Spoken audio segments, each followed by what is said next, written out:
들하고 이렇게 인사하실까요? 오늘도 하나님을 기대합시다. 오늘도 하나님을 기대합시다. 오늘도 하나님이 너무 기대가 됩니다. 오늘도 하나님께서 우리 가운데 임재하시고 우리를 반드시 새 일을 행하십니다. 오늘 찬양을 좀 열정적으로 들으신 것 같은데 좀 더운 것 같습니다. 우리 에어컨을 부채질하시는 분들이 있는데 좀 켜주시면 좋겠습니다. 우리 갈라디아서 2장 말씀을 교독으로 읽습니다. 사람이 의롭게 되는 것은 율법의 행위로 말미암음이 아니요 오직 예수 그리스도를 믿음으로 말미암는 줄을 알므로 우리도 그리스도 예수를 믿나니 이는 우리가 율법의 행위로서가 아니고 그리스도를 믿음으로써 의롭다 함을 얻으려 함이라. 율법의 행위로서는 의롭다 함을 얻을 육체가 없느니라. 만일 우리가 그리스도 안에서 의롭게 되려 하다가 죄인으로 드러나면 그리스도께서 죄를 짓게 하는 자냐? 결코 그럴 수 없느니라. 만일 내가 헐었던 것을 다시 세우면 내가 나를 범법한 자로 만드는 것이라. 내가 율법으로 말미암아 율법에 대하여 죽었나니 이는 하나님에 대하여 살려 함이라. 내가 그리스도와 함께 십자가에 못 박혔나니 그런즉 이제는 내가 사는 것이 아니요 오직 내 안에 그리스도께서 사시는 것이라. 이제 내가 육체 가운데 사는 것은 나를 사랑하사 나를 위하여 자기 자신을 버리신 하나님의 아들을 믿는 믿음 안에서 사는 것이라. 내가 하나님의 은혜를 패하지 아니하노니 만일 의롭게 되는 것이 율법으로 말미암으면 그리스도께서 헛되이 죽으셨느니라. 아멘. 오늘은 우리가 새로운 미래를 여는 원리라는 제목으로 말씀을 나눕니다. 제가 주일 점심 때 카페를 이렇게 쭉 돌아다녀 보면 그 소란스러운 분위기 속에서도 우리 중고등학생들이 문제집을 풀고 있습니다. 굉장한 집중력이죠. 그래서 가서 좀 격려해주고 싶어서 옆에 앉아서 무슨 문제 풀고 있냐 하면서 문제집을 보면은 굉장히 어려워요. 요즘 애들이 훌륭한 건지 아니면 우리도 다 그렇게 공부를 했던 건지 모르겠는데 굉장히 문제가 어렵습니다. 그래서 요즘에는 신조어가 하나 나왔는데 수포자라고 들어보셨나요? 어떤 분들에게 수포자 뭔지 아시냐 물어봤더니 그거 그 대상포지 뭐 그런 거 아니냐고 그러시던데, 수포자는 수학을 포기했다는 이야기죠. 우리가 중학교 때 보통 중학교 때 수학을 하면서 도저히 이게 이해가 안 되면 그 다음 단계로 넘어갈 수가 없다 보니까 계속 이해가 안 되니까 아이들이 문제를 푸는데도 사실 자신이 없어요. 아이들이 이게 답인지 확신을 갖고 풀지를 않고 그냥 고민하는 애들이 많아지고 결과적으로 아예 수학을 포기하는 아이들도 생깁니다. 그래서 아이들이 느끼는 거 말고 아예 통계에 따라 객관적인 시선으로 보았을 때 학년마다 반마다 지역마다 조금씩 다르지만 보통 한 반에 10%에서 15%는 아예 수학을 포기한 수포자라고 합니다. 근데 최근에 연구 결과가 있는데 중학교 때 수포자가 생기는 게 아니라 그 결정적인 계기는 초등학교 3학년 때 수포자냐 아니면 계속 갈 수 있느냐가 판가름이 난다고 합니다. 초등학교 3학년 때 어떤 일이 일어나는가? 더하기, 빼기, 곱하기, 나누기 요걸 넘어서서 드디어 분수라는 실현을 만납니다. 분수 앞에서 3학년, 4학년이 되면서 우리 아이들이 처음으로 수학이 어렵다라는 생각을 하고, 근데 이것의 원리를 다 이해하지 못한 채 그냥 숫자를 열심히 바꿔가면서 문제를 푸는 것이 우리 아이들의 모습이에요. 여러분, 그래서 이때가 중요합니다. 이때 이 원리를 이해하는 일종의 개념 수학, 이 원리를 이해하는 수학을 아이들이 해야 돼요. 이해가 안 되는데 아이들이 그냥 문제 자체를 외우면서 문제의 형태만 바뀐 채 문제는 그대로인 채 숫자만 바뀌면서 열심히 계산하는 게 능사가 아닙니다. 문제 자체를 외우고 숫자만 바뀌어서 계속 공부하는 건 나중에 어떤 문제가 생기냐? 문제가 조금 바뀌고 문장이 들어가고 조금 형태가 달라지면 아이들이 응용을 하지 못합니다. 원리를 이해하지 못하니까 응용을 하지 못하고 당혹스러워해요. 이해가 안 됐으니까 어려워합니다. 그래서 EBS 방송에서도 무슨 얘기를 하냐면은 문제를 통째로 외우지 말고 출제 의도를 파악하라, 개념과 원리를 이해하라, 이런 얘기를 많이 하죠. 여러분, 그런데 신앙에도 원리가 있는 거 아세요? 신앙에도 원리가 있습니다. 우리가 이 신앙의 원리를 알면 어떠한 고통이나 어떤 어려움이나 어떤 낙심들이 다가온다 할지라도, 형태가 여러 가지로 응용돼서 온다 할지라도 우리는 넉넉히 이 싸움과 이 고통을 이길 수 있습니다. 근데 이 원리를 모르면, 영적인 원리를 알지 못하면 하나님을 믿는데도 계속해서 어려움이 찾아와요. 하나님을 믿는데 계속해서 마음이 답답하고 힘이 듭니다. 수고하고 애는 쓰는데 결실이 맺히지 않아요. 왜 그럴까? 오늘 본문 속에도 그런 교회가 소개가 됩니다. 이 갈라디아서는 갈라디아 지방에 있는 여러 교회를 향해서 사도 바울이 쓴 서신인데, 이 갈라디아의 교회들은 바울이 1차 선교 여행 때 가서 세운 교회들입니다. 사도행전 13장 14장에 당시의 교회를 세울 때 모습이 등장하는데, 얼마나 복음을 듣고 이들이 감사했는지 핍박 중에도 기뻐했어요. 같이 읽어볼까요? 이방인들이 듣고 기뻐하여 하나님의 말씀을 찬송하며, 이에 유대인들이 바울과 바나바를 박해하여 그 지역에서 쫓아내니 제자들은 기쁨과 성령이 충만하니라. 이 이방인들이 복음을 듣고 얼마나 기쁨과 은혜가 충만했는지, 여러 가지 핍박과 박해가 있었음에도, 바울과 바나바가 쫓겨나고 이제 교회를 향한 핍박은 불을 보듯 뻔함에도 그들 안에 기쁨이 있었습니다. 성령 충만한 그 은혜가 그들 가운데 가득했습니다. 세상 어떤 것도 다 넉넉히 이길 수 있을 것 같은 아주 뜨거운 열정이 있었습니다. 그런데 갈라디아서 1장을 보니까 아주 이상하게 시작을 해요. 1장 6절 보니까 인사말 후에 바로 첫 마디가, 그리스도의 은혜로 너희를 부르신 이를 이같이 속히 떠나 다른 복음을 따르는 것을 내가 이상하게 여기노라. 뭐 어떤 핍박과 어려움이 와도 우리는 넉넉히 승리할 것처럼 굴던 갈라디아 성도들에게 대체 무슨 일이 있었길래 이렇게 쉽게 복음을 떠났을까?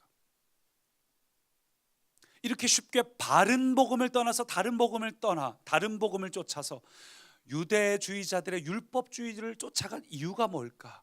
그래서 이 변질돼 버린 갈라디아 성도들이 너무 안타까워서 이 사도 바울이 서신을 써서 너희들이 진정 붙잡아야 될 영적 원리가 무엇인지, 너희가 회복돼야 될 그 바른 복음이 무엇인지 작성한 서신이 바로 이 갈라디아서예요.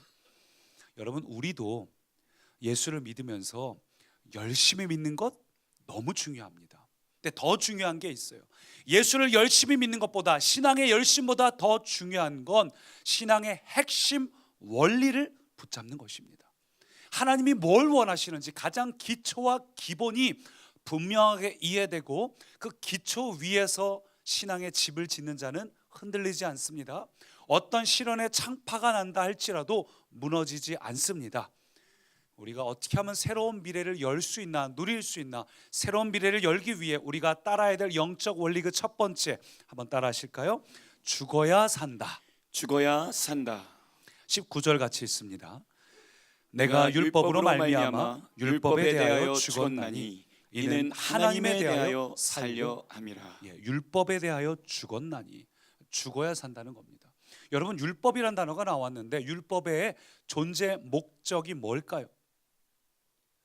율법은 우리를 의롭게 하기 위함이 아닙니다. 오히려 우리가 얼마나 죄인인지를 드러내기 위한 기준점, 가치 척도와 같은 것이 바로 이 율법이에요. 율법을 지키려 하면 할수록 절대로 내 노력으로는 안 되는구나, 내가 정말 내 힘과 내 수고와 내 애씀으로 어떻게든 하나님의 기쁨이 되려고 해보지만 그게 안 되는구나, 내 힘으로 할 수 없음을 깨닫게 만들어주는 게 율법의 역할입니다. 그래서 로마서 보면 이런 말씀이 등장합니다. 같이 읽습니다. 이는 계명으로 말미암아 죄로 심히 죄되게 하려 함이라. 율법, 이 계명의 역할이 뭐라고요? 우리의 죄가 심히 죄되도록, 그러니까 내 안에 있는 문제가 얼마나 큰 문제인지를 깨닫도록 하는 것이 율법의 역할이에요. 여러분, 그래요. 우리는 얼마나 자주 우리의 한계를 경험하는지 모릅니다. 우리는 좋은 부모가 되고 싶고 뜨거운 신앙의 소유자가 되고 싶지만 그게 안 돼요. 심지어는 이 40일의 기간 동안조차도 그렇게 은혜 받고 그렇게 기도하고 있음에도 때때로 우리 안에 수많은 감정들이 올라오고 우리 안에 엎드러지고 고꾸러지는 일들이 얼마나 자주 일어나는지, 어떻게 이렇게 연약할 수 있을까? 그렇게 은혜 받고 그렇게 기도하는 중간에도 어떻게 우리 안에 이렇게 연약한 약점들이 있을까? 실감할 수밖에 없는, 절감할 수밖에 없는 게 우리라는 존재입니다. 우리의 연약함을 드러내는 게 이 계명 율법이라는 겁니다. 그래서 율법의 역할은 결국 나의 노력은 안 되는구나, 내가 아무리 수고하고 애써도 내 노력으로는 안 되는구나, 그걸 깨닫고, 그래서 우리를 위해 구원의 길을 열어주신 예수 그리스도, 그분의 십자가 보혈을 의지해서 우리를 도우시는 성령님과 함께 하나님 앞으로 나아갈 수 있도록, 그래서 예수님의 역할이 율법의 완성이라고 하잖아요. 우리는 율법으로 해결할 수 없지만 율법의 완성 되시는 예수님을 붙잡도록, 예수님을 바라도록, 예수님을 갈망하도록 만드는 게 율법의 역할이에요. 나는 안 되는구나, 그러니 예수님 붙잡아 주십시오.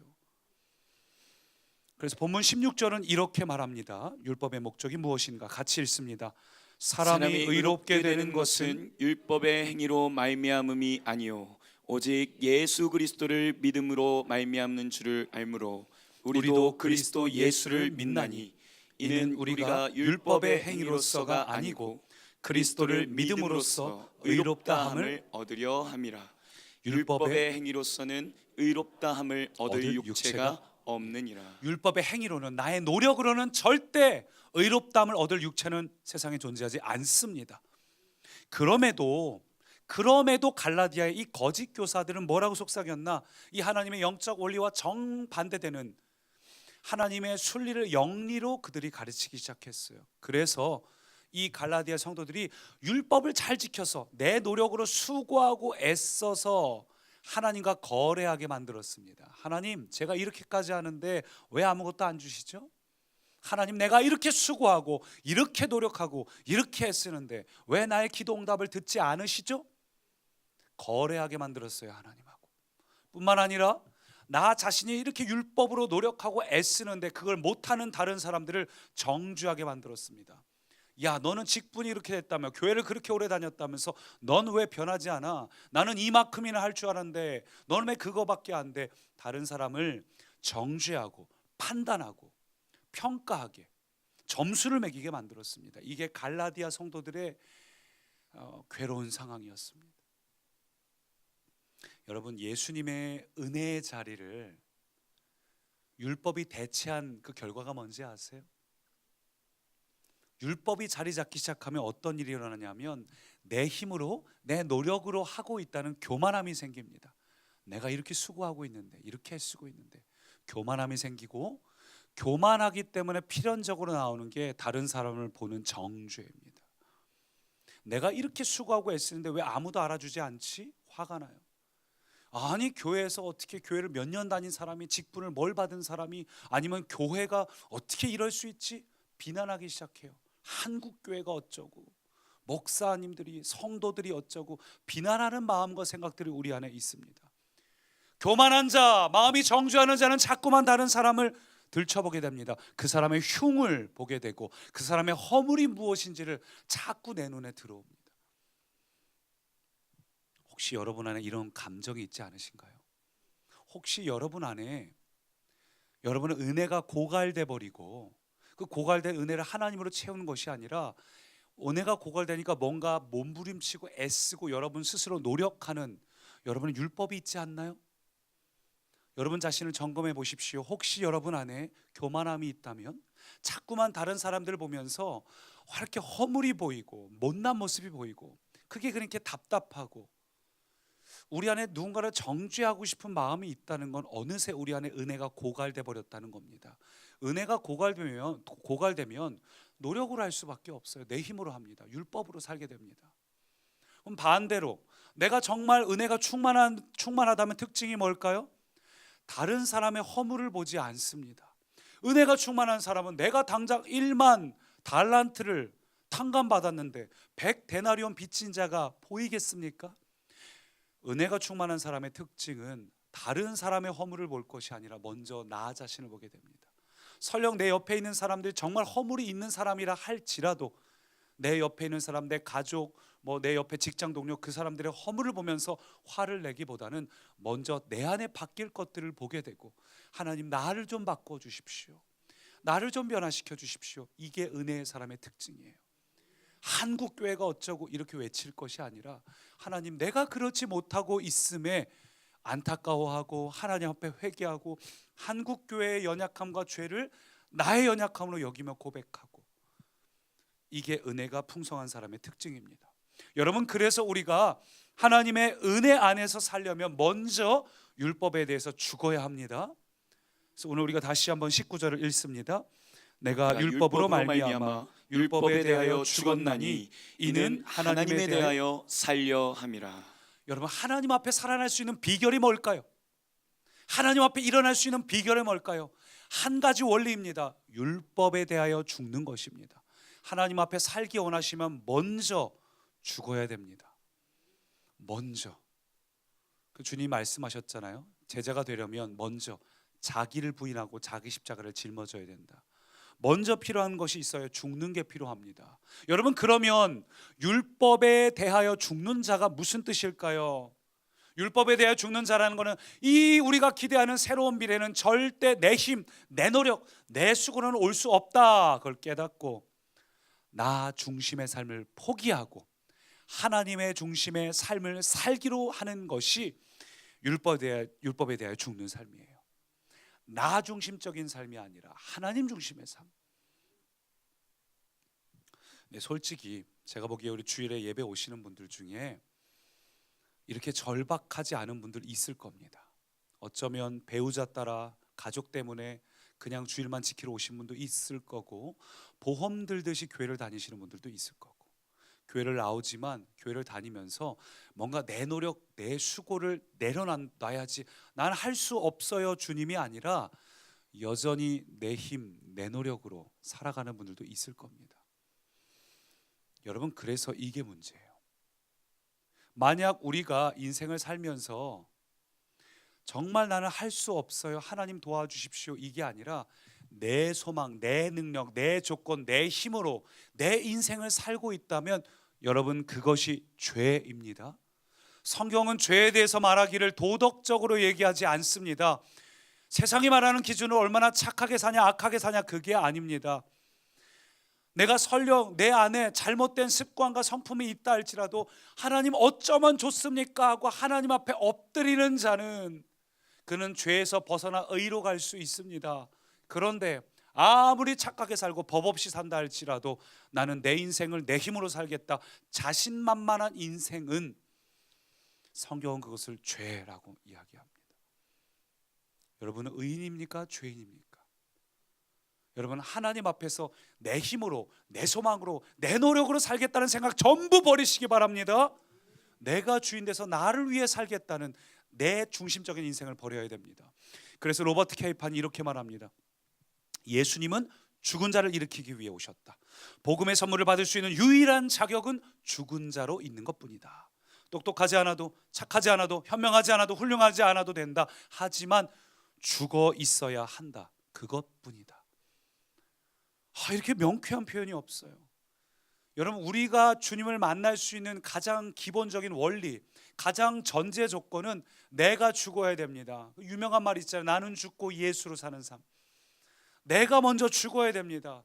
내가 내 힘으로 수고하고 노력하고 책임지는 나는 절망뿐인 것을, 내가 뭔가 해보려고 하고 내 힘으로 하려는 것은 한계가 있음을 먼저 우리가 인정하시기 바랍니다. 율법에 대해서 죽어야지만, 나에 대해서 죽어야지만 믿음 안에서 다시 살 수 있습니다. 여러분, 그래서 저는 기대하기를 우리 꿈의 교회 성도들이 전부 다 망하시기 바랍니다. 망해야 됩니다. 율법 앞에서 망해야 됩니다.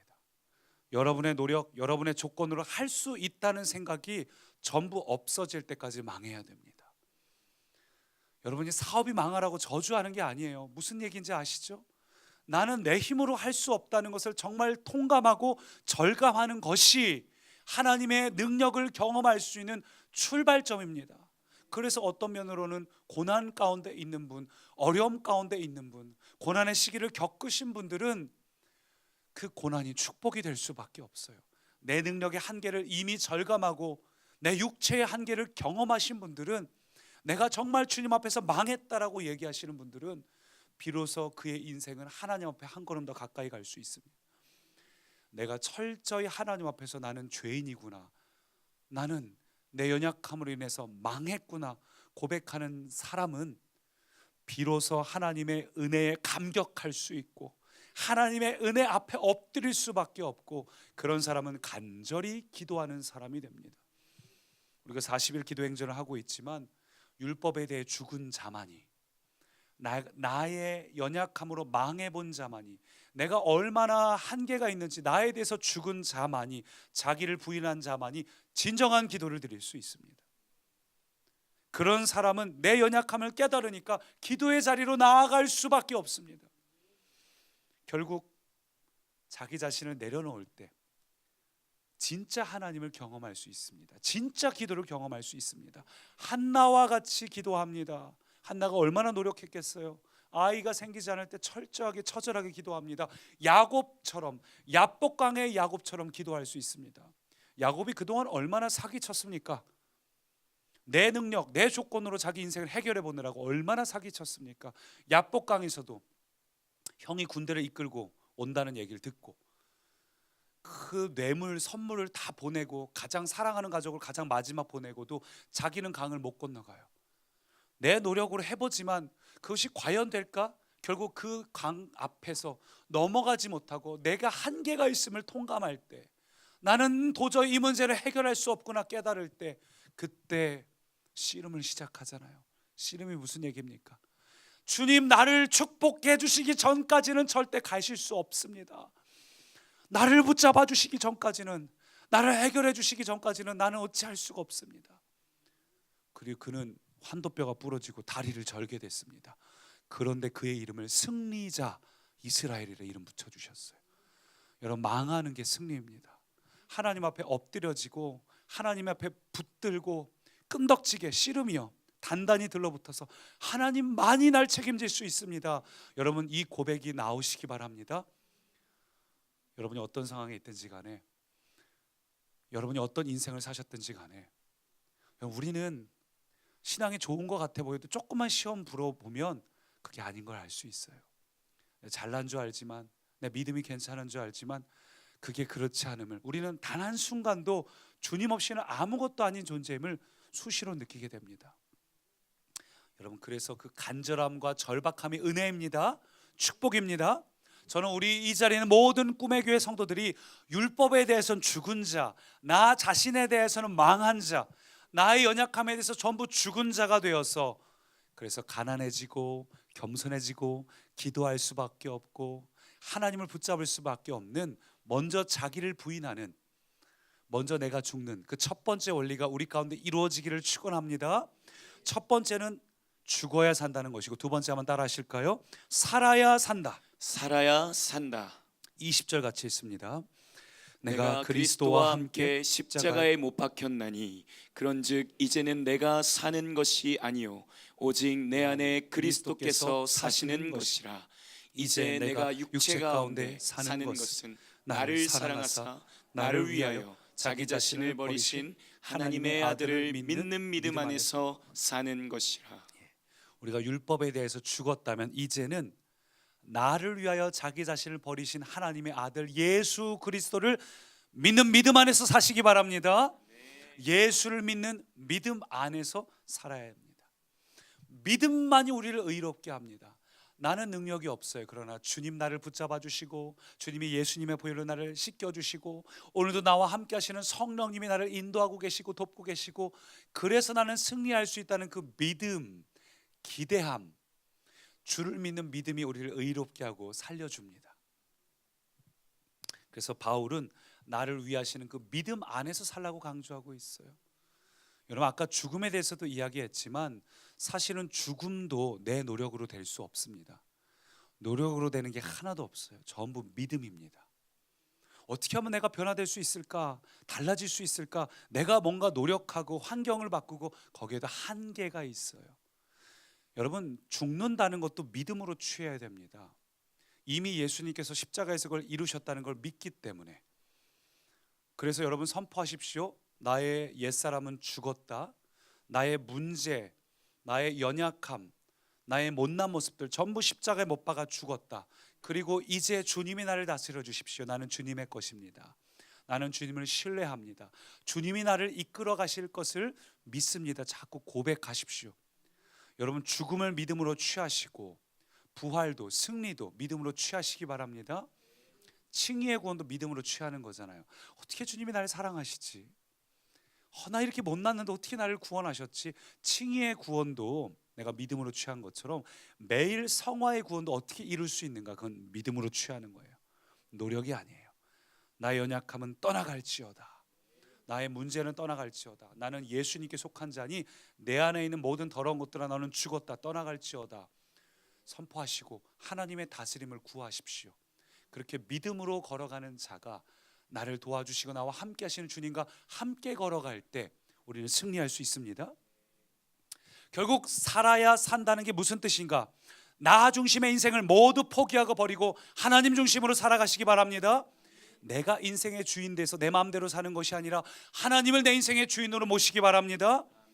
그런 인생이 무엇인가? 고린도후서 5장은 이렇게 말합니다. 같이요. 그가 모든 사람을 대신하여 죽으심은 살아있는 자들로 하여금 다시는 그들 자신을 위하여 살지 않고 오직 그들을 대신하여 죽었다가 다시 살아나신 이를 위하여 살게 하려 함이라. 주를 위하여 사는 인생. 여러분, 우리는 아무 자격도 없습니다. 우리는 죄가 있습니다. 그럼에도 불구하고 우리를 사랑하셔서 왕의 자녀로 삼아주신 그 하나님, 그 하나님의 은혜에 좀 감사하시기 바랍니다. 하나님 우리를 한량없이 사랑하시는데 우리도 그 사랑에 반응해서 하나님 맞습니다. 어떻게 나를 이렇게 사랑하시나요? 나도 하나님을 위해서 나도 하나님만 사랑하겠습니다. 여러분 그렇게 고백하시기 바랍니다. 그래서 성경은 자꾸 주의 순결한 신부가 되라고 하지 않습니까? 너를 이렇게 구하고 취했는데 어떻게 너는 자꾸 다른 것을 보고 있느냐? 내가 너만을 사랑하고 내가 너를 위해서 내 전부를 준 것처럼 너도 날 위해 너의 전부를 다오. 여러분 그게 진정한 사랑입니다. 주님이 우리에게 원하시는 진정한 관계입니다. 그런데 오늘날 어떤 성도님들은 이 하나님의 귀한 값비싼 은혜를 싸구려 은혜로 만들어 버려요. 나 구원 받았으니까 나 은혜 받았으니까 뭐 괜찮겠지 뭐. 여러분 예수를 믿는다는 건 그런 게 아니에요. 예수를 믿는다는 건 주님 날 위해 죽어줘서 감사해요. 땡큐. 죄책감에서 자유해졌네. 앞으로 문제에서 자유해졌네. 아니요. 아까 갈라디아서 2장 20절이 뭐라 말합니까? 날 위해 죽어주셔서 땡큐가 아니라 너도 와서 너의 십자가에 못 박혀 죽으라는 겁니다. 무슨 얘기일까요? 더 이상 널 위해 사는 인생이 아니라 내가 널 구원했고 널 향한 나의 계획과 목적이 있으니 그 하나님 안에서 그 목적을 향해 살라는 거죠. 근데 우리는 이 하나님의 값비싼 은혜를 뭐 구원받았으니까 은혜가 날 덮고 있으니까 난 가만히 있어도 난 가만히 있어도 난 반드시 천국 갈 거고 싸구려 은혜로 만들지 마십시오. 그래서 본 회퍼는 값싼 은혜가 교회의 축적이라고 대적이라고 경고했습니다. 여러분 옛날에 우리 공짜폰 시절이 있잖아요. 폰을 우리가 무료로 받던 보조금이 많던 시절에 공짜로 받았지만 그 핸드폰이 그렇다 해서 싸구려는 아닙니다. 보조금이 많아서 그렇지 핸드폰 자체가 싸구려는 아니에요. 그럼에도 공짜로 받으니까 우리가 핸드폰을 막 다루죠. 저도 험하게 다뤘습니다. 쉽게 바꿨습니다. 그런데 지금은 어떻죠? 제값을 다 주고 사게 됩니다. 보험 든 사람들조차도 핸드폰 다 케이스 씌우고 살아요. 저도 제가 운동신경이 굉장히 둔한데 제가 폰을 이렇게 주머니에 누군가 얘기하면서 딱 넣는 순간 빠지고 있다 발로 딱 받아냅니다. 제 운동신경이 없는데도 안주머니에 안 들어갔네 딱딱 받아내서 지난 8년 동안 핸드폰을 3번 쓰는데 단 한 번도 깨트리거나 망가진 적이 없어요. 그 앞에 것도 그러네요. 지난 11년 동안 단 한 번도 저는 핸드폰을 망가뜨리거나 깨지거나 금간 적이 없어요. 왜냐하면 제값 주고 샀으니까. 비싸니까. 여러분 우리가 구원을 공짜로 값없이 받았다고 해서 값싼 은혜로 전락시키는 건 아닐까요? 가만히 있어도 괜찮겠지. 아무런 노력 안 하고 있어도 하나님의 뜻대로 안 살아도 은혜가 날 덮고 있으니까. 여러분 그렇게 하는 것은 하나님을 모욕시키는 겁니다. 하나님을 욕되게 하는 거예요. 나는 그런 적 없는 것 같은데, 아니요. 예수를 믿고도 예수를 위해 살고 있지 않다면, 여전히 그 자리에 머물러 있으면서 나는 여기가 좋사오니 변화하고 있지 않다면, 여러분 스스로가 봤을 때 10년 전이나 15년 전이나 내가 전혀 달라진 바 없고 성장하지 않고 있다면, 그것은 여러분은 하나님의 귀한 은혜를 싸구려 은혜로 전락시키는 중이에요. 얼마나 하나님 마음을 아프게 하는 행위입니까? 제가 어떤 사람 봤는데 늘 이렇게 가방이 없는 종이 가방 같은 거에다 담고 다녀갖고 마음이 아파가지고 비싼 좋은 가방을 딱 사줬는데, 다음날 종이 가방 딱 또 들고 나타나면 제 마음이 어떻겠습니까? 저 인간이 나를 무시하나, 서운하고, 내가 저렇게 좋은 걸 사줬는데 왜 저렇게 낡은 종이 가방을 갖고 다니나. 주님이 우리를 보실 때, 우리가 정말 주님을 사랑한다면 우리의 입술의 고백, 찬양의 고백이 삶으로 이어지려면 여러분 은혜를 은혜되게 하시기 바랍니다. 하나님 은혜 앞에 반응하시고 앞을 향해 전진하시기 바랍니다. 행동하는 믿음이 중요해요. 그래서 야고보서는 이렇게 말합니다. 같이요. 그러므로 여러분은 사람이 믿음만으로 하나님과 올바른 관계를 가지게 되는 것이 아니라 행동이 뒤따라야 한다는 것을 알아두십시오. 그래서 믿음은 명사가 아니라 동사입니다. 믿음은 알미 아니라 삶입니다. 믿음은 존재입니다. 믿음은 흉내내는 것이 아닙니다. 습관을 바꾸는 것이 아닙니다. 일주일에 하루 교회 오는 습관으로 바뀌는 것이 아니라 여러분의 가치가 바뀌는 것이고, 중심이, 존재가 바뀌는 것. 그래서 믿음은 여러분의 알미 아니라 삶이 되어야 합니다. 말씀을 맺습니다. 여러분, 이 영적인 원리, 나는 죽고 예수로 사는 삶, 예수를 위해 살아가는 삶, 이것은 여러분이 선택해야 될 옵션이 아닙니다. 선택 조건이 아닙니다. 이거는 그저 우리가 믿음으로 순종해야 될 결단입니다. 하나님 원하시는 결단이에요. 더 중요한 건 이건 나의 노력으로 되는 것도 아니고, 주님 내가 그렇게 되기 원합니다 결단하고 걸어가면, 주님하고 동행하면 자연스럽게 그걸 할 수 있는 힘과 능력을 하나님이 공급해 주십니다. 넘어져도 괜찮아요. 다시 일어나십시오. 믿음대로 살다가도 내 형편, 내 실력으로는 넘어질 수 있습니다. 또 다시 일어나십시오. 하나님이 여러분을 오늘도 돕고 계십니다. 혹 지난 신앙생활 하다가 주저앉아 있는 분 계시다면 오늘도 주님이 우리에게 말씀하십니다. 다시 한번 일어나라고. 내가 너와 함께하고 있다고. 아까 우리가 찬양 부를 때 고백했잖아요. 예수님의 이름은 영원히 우리를 붙잡고 계십니다. 변치 않고 영원히 우리를 붙드십니다. 오늘 본문 20절을 우리 반주를 들으면서 함께 읽을 텐데요, 여기에 중요한 단어들이 있어요. 여기 보니까 내가라는 단어가 계속 반복되고 있습니다. 이게 무슨 얘기일까? 이거는 나 중심의 삶을 이야기하는 것이 아닙니다. 이 무슨 얘기냐면, 날 구원하신 하나님 없이는 나는 살 수 없어요. 나를 붙잡아 주시는 주님 없이는 나는 살 수 없는 존재예요. 내게는 은혜가 필요합니다. 내게는 하나님이 필요합니다. 그 고백입니다. 우리 그 마음을 담아서 내게는 하나님의 은혜가 필요합니다. 그 마음을 담아서 함께 고백합니다.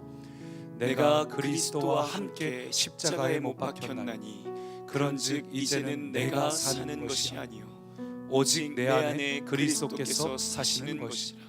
이제 내가 육체 가운데 사는 것은 나를 사랑하사 나를 위하여 자기 자신을 버리신 하나님의 아들을 믿는 믿음 안에서 사는 것이라.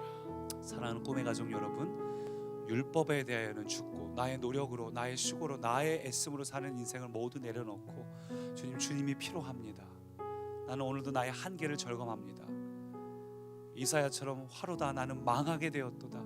나는 죄가 있지만 나를 붙잡아 주시는 그 주님을 믿는 믿음 안에서 사시기 바랍니다. 아멘. 나는 죽고 예수로 살아야 됩니다. 우리 그 마음을 담아서 함께 이 찬양 고백합니다. 간절히 고백하십시다. 두 손 들고 찬양합니다. 두 손 들고 찬양합니다.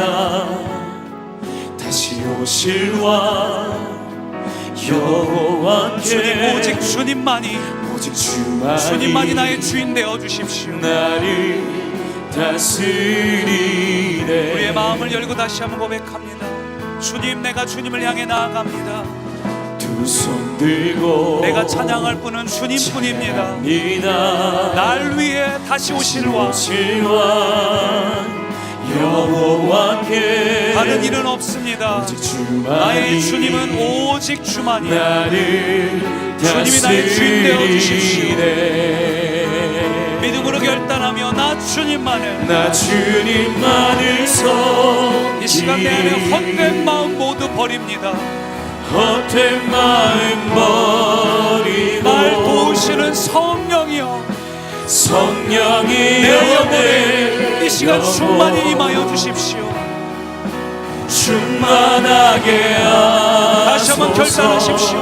나 주님만을, 나 주님만을 섬기리. 내 안에 헛된 마음 모두 버립니다.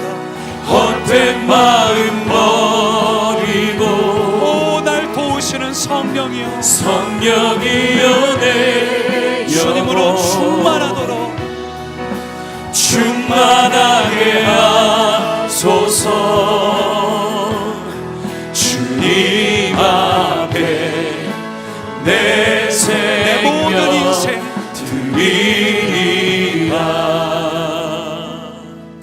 함께 합심으로 기도할 때, 하나님, 우리의 노력으로 살아가는 비참한 인생이 아니라, 내 한계를 경험하며 절망하는 인생이 아니라, 나는 죽고 나의 한계는 모두 죽었습니다. 나는 할 수 없습니다. 그래서 예수를 바라봅니다. 율법에 완성되신 예수님, 나를 붙잡아 주시는 예수님을 바라봅니다. 주님, 날 다스려 주십시오. 주님을 믿는 믿음 안에서 승리하는 인생 살고 싶습니다. 아멘. 결단하며 함께 합심으로 기도합니다.